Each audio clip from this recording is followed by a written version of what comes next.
PS4 is entering the final phase of its life cycle, the PS5 is almost definitely coming in 2021, Sony's next-gen console might just be their version of the Nintendo Switch. And could GPU prices go up again? Stay tuned.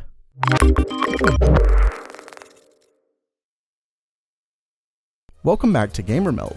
Thanks to C. Myers and the GamerMeld Discord server for being first to bring this to my attention. There's been quite a bit of news concerning the PS5 from Sony Interactive Entertainment CEO himself.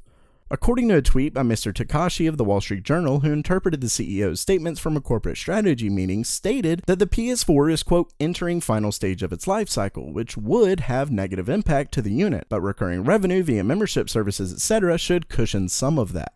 Now, this isn't something too new. The Xbox 360 and PlayStation 3 had abnormally long console life cycles.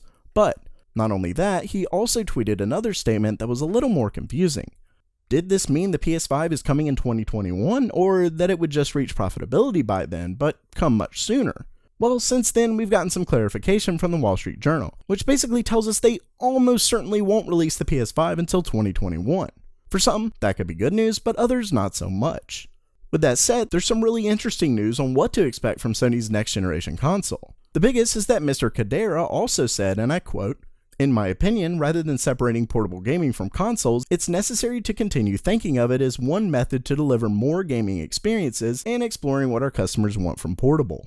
Yeah, that to me sounds a whole lot like the Nintendo Switch, and given its radical success this year, it's no doubt that Sony has at least considered it. I definitely say that it's exciting to hear the possibility of something, even if it's something like it's integrated with your phone, as PlayStation's last CEO didn't have such kind words for the portable market.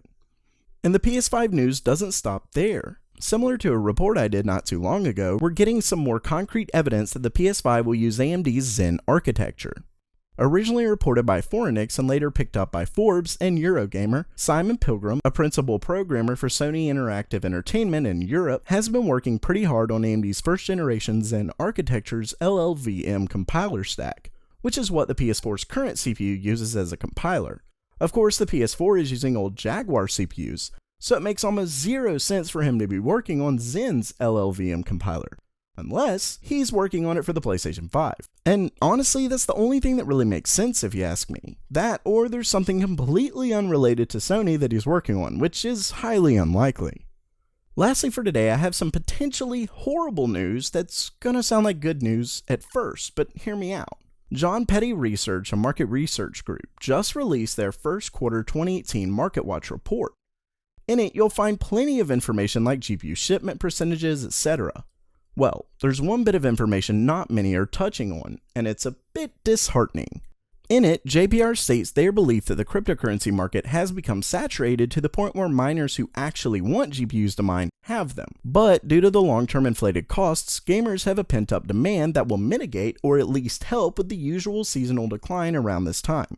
But that's the thing. Also, according to them, supply chains from China and Taiwan are slowing production as if the usual downturn in sales will still occur, which leads me to believe we just might see yet another decrease in supply due to high demand and a subsequent price hike from it.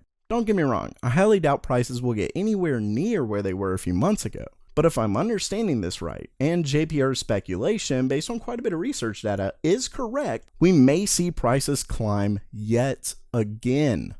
Let's just hope so very much that it's not true. So while that does it for today, what did you think of the news? Excited for the PS5? And what do you think about that possibility of yet another GPU price hike? Let me know down in the comments below. And as always, have a great day.